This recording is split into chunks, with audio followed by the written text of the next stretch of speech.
wabarakatuh. Kembali lagi kita teman-teman pada tausiah subuh kali ini. Kita masih melanjutkan materi sebelumnya, yaitu tentang zikir setelah salat subuh, yang salah satu bacaannya adalah raditu billahi robba wabil islami dina wabi muhammadin sallallahu alaihi wasallam nabiyya wa rasulah, dimana sekarang digabungkan dengan kisah Maryam bintu Imran.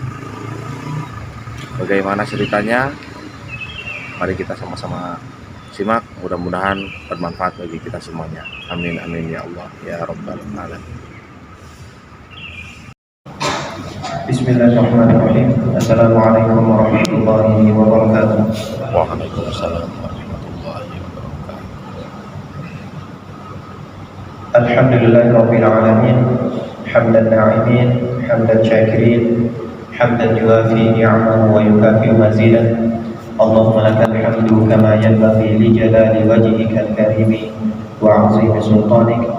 Asyhadu an la ilaha illallah wahdahu la syarika lah wa asyhadu anna Muhammadan 'abduhu wa rasuluhu la nabiyya ba'dah. Rabbi shrah li sadri wa yassir li amri wahlul 'uqdatam min lisani yafqahu qawli. Allahumma inna nas'aluka 'ilman nafi'an wa rizqan thayyiban wa 'amalan mutaqabbalan. Jamaah rahimanillah wa iyyakum jami'an, jamaah salat subuh yang semoga kita semua dirahmati, diberkahi dan diampuni oleh Allah Subhanahu wa taala. Tidak bosan-bosannya kita mengucapkan tahmid, mengucapkan tahlil dan berbagai zikir yang lainnya sebagai bentuk rasa syukur kita kepada Allah Subhanahu wa taala. Yang mana Allah Subhanahu wa taala telah memilih kita dari jutaan hamba-hambanya dan memilih kita sebagai orang yang beriman, orang yang berislam, dan orang yang mentauhidkan Allah Subhanahu wa taala. Yang kedua, hal yang patut kita syukuri adalah bagaimana Allah Subhanahu wa taala meringankan langkah-langkah kita untuk menghadiri sholat subuh secara berjamaah, yang mana Rasulullah SAW telah bersabda, barang siapa yang sholat subuh secara berjamaah, maka tentu dia berada di dalam hubungan Allah Subhanahu wa taala. Dan perlu juga kita ingat kembali bahwasannya setiap langkah kita ketika hendak menuju masjid akan dicatat sebagai pahala, dan setiap langkah itu pula akan dicatat sebagai penggugur dosa dan juga dicatat sebagai pengangkat derajat kita kelak di hari akhirat. Semoga setiap apa yang Rasulullah SAW janjikan, Allah Subhanahu wa taala janjikan, kita dapatkan sebagaimana yang kita harapkan. Amin amin ya rabbal alamin. Yang kedua, salawat serta salam semoga tetap tercurahkan kepada baginda Nabi Muhammad SAW sebagai bukti cinta kita kepada beliau, sebagai bukti bakti kita kepada beliau. Ya, kita bersolawat dan mendoakan beliau kebaikan sebagai bukti sayang kita kepada beliau. Allahumma shalli wa sallim ala nabiyina Muhammad. Jamaah rahimanillah wa iyyakum jami'an, pada pertemuan yang lalu kita telah membahas tentang zikir yang sama-sama telah kita hafalkan, yaitu zikir raditu billahi rabban wa bil islami dinan wa bi Muhammadin sallallahu alaihi wasallam nabiyyan. Zikir ini diantara zikir-zikir yang kita baca ketika pagi hari, ya, atau yang kita kenal dengan zikir pagi dan petang. Telah kita jelaskan beberapa poin pada pertemuan yang lalu, bagaimana atau apa makna dari raditu billahi rabban, aku menerima, aku pasrah dan aku ridho Allah Subhanahu wa taala sebagai Rabbku, Islam sebagai agamaku, dan Nabi Muhammad SAW sebagai nabiku. Dan di antara hal yang ingin kita renungkan kembali adalah ketika ridho itu adalah penerimaan, ya, yang biasanya atau penerimaan ini berkaitan dengan hati. Penerimaan ini berkaitan dengan psikologi, yang mana penerimaan itu biasanya berawal dari Artinya sebelum kita menerima sesuatu ya, yang terjadi di kehidupan ini, ada waktu-waktu di mana kita belum bisa menerimanya. Awal permulaan sebelum kita menerima takdir Allah Subhanahu wa taala, bisa jadi ada waktu-waktu di mana kita belum bisa menerima hal tersebut. Dan Allah Subhanahu wa taala telah berfirman di dalam surah Al-Kahfi bahwasanya ternyata sabar itu ada sedihnya. Sabar itu ada sedihnya, sabar itu ada ilmunya. Wa kaifa tasbiru ala ma lam tuhit bihi khubra. Kata Allah Subhanahu wa taala menceritakan tentang perjalanan Nabi Musa bersama Nabiullah Khidir alaihi salam. Yang artinya adalah bagaimana mungkin engkau bisa bersabar pada sesuatu yang kamu tidak mengetahui hakikatnya, pada sesuatu yang kamu tidak mengetahui ilmunya. Dari sini kita bisa menyimpulkan bahwasanya memang sabar itu ada seninya, sabar itu ada ilmunya. Yang jika kita tidak mengilmui hal tersebut, maka kesabaran itu kemungkinannya kecil. Jamaah rahimahullah wa iyyakum jami'an, pada pertemuan yang lalu kita sempat menyinggung tentang kisah Maryam bintu Imran, bagaimana beliau adalah figur wanita yang sangat menjaga kehormatannya, akan tetapi ternyata Allah Subhanahu wa taala memberikan kepada beliau cobaan berupa hamil tanpa suami. Ya. Allah Subhanahu wa taala memberikan beliau cobaan hamil tanpa suami. Yang mana ketika kita melihat ya, Maryam adalah figur seorang yang sangat menjaga kehormatan, di saat itu pula Allah Subhanahu wa taala memberikan beliau cobaan hamil tanpa suami. Hal yang mungkin sangat-sangat bertolak belakang. Dan bahkan di dalam surah Maryam disebutkan Maryam berangan-angan andai saja beliau meninggal dunia sebelum cobaan itu datang kepada beliau, ya, dan beliau menjadi orang yang tidak pernah dikenal sama sekali di dunia ini, ya, wa kuntu nasyan mansiya, dan aku melupakan seluruh hidupku dan aku termasuk orang-orang yang dilupakan, ya, saking beratnya cobaan ini. Maka Allah Subhanahu wa taala berfirman, karena ada min tahtiha alla tahzani, maka diwahyukan atau dipanggillah, ada yang berseru, panadaha min tahtiha alla tahzani, janganlah kau bersedih hati wahai Maryam, ya, karena sesungguhnya ini adalah ketentuan Allah Subhanahu wa taala, maka ikutilah arusnya Allah Subhanahu wa taala yang akan menghandlenya.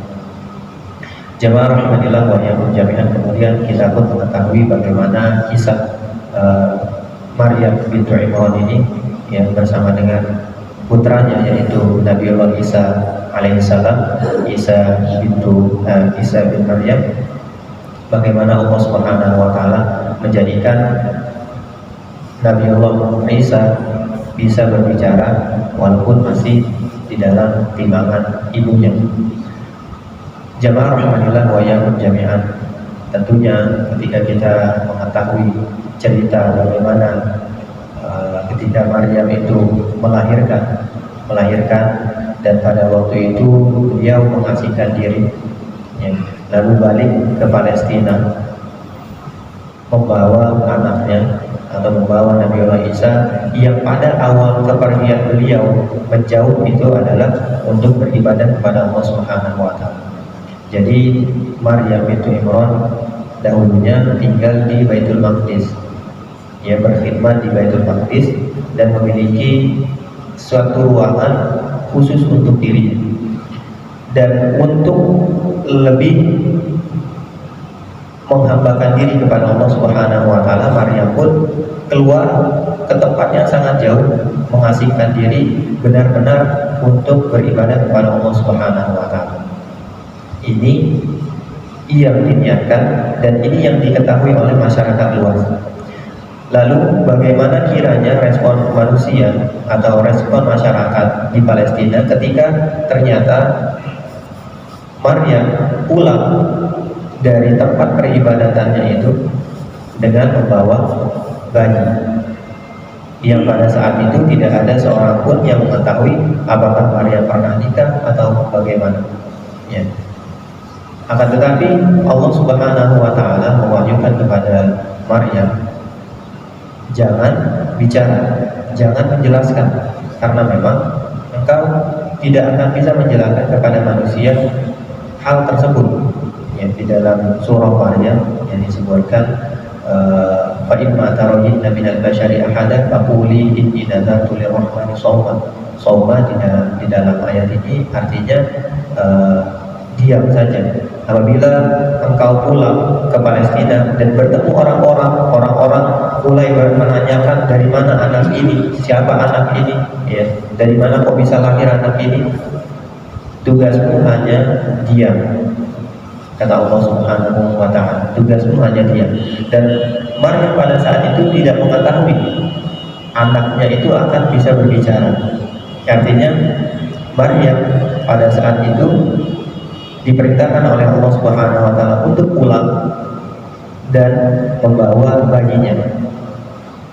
Jamaah rahmatillah wa iyyakum jami'an. Ya, mungkin bisa jadi Maryam alaihissalam menolak untuk pulang. Ya, menolak untuk pulang dan biarkan saja dia menjadi orang asing di negeri seberang. Tidak ada orang yang mengetahuinya. Akan tetapi karena kepatuhannya, karena penerimaannya terhadap takdir-takdir Allah Subhanahu wa taala, janji-janji Allah Subhanahu wa taala, dia pun memberanikan diri pulang dan mengikuti instruksi Allah Subhanahu wa taala, yaitu tetap diam walaupun banyak orang yang menanyakan tentang dirinya.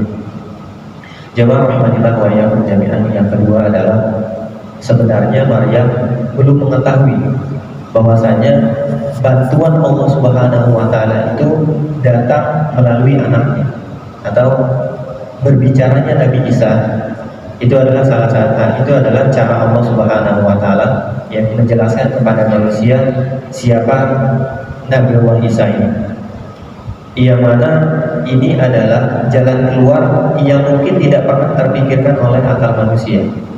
Ini adalah jalan keluar yang tidak pernah terpikirkan oleh akal manusia. Bagaimana Allah Subhanahu wa taala membuat bicara Nabiullah Isa pada saat masih bayi. Jemaah rahmatillah wa iyyakum jami'an, ini adalah salah satu dari ribuan kisah bagaimana Allah Subhanahu wa taala membuatkan skenario yang sangat sempurna bagi orang-orang yang yakin terhadap janji-janjinya, orang-orang yang yakin akan pertolongan-pertolongannya.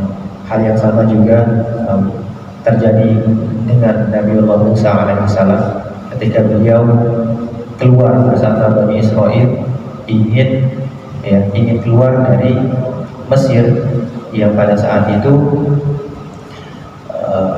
Fir'aun pun mengejar beliau. Fir'aun mengejar beliau keluar dengan Bani Israel hingga akhirnya terjebak atau terpojokkan di pantai di pantai Laut Merah. Yang pada saat itu Allah Subhanahu wa taala hanya menginstruksikan pergi, kabur.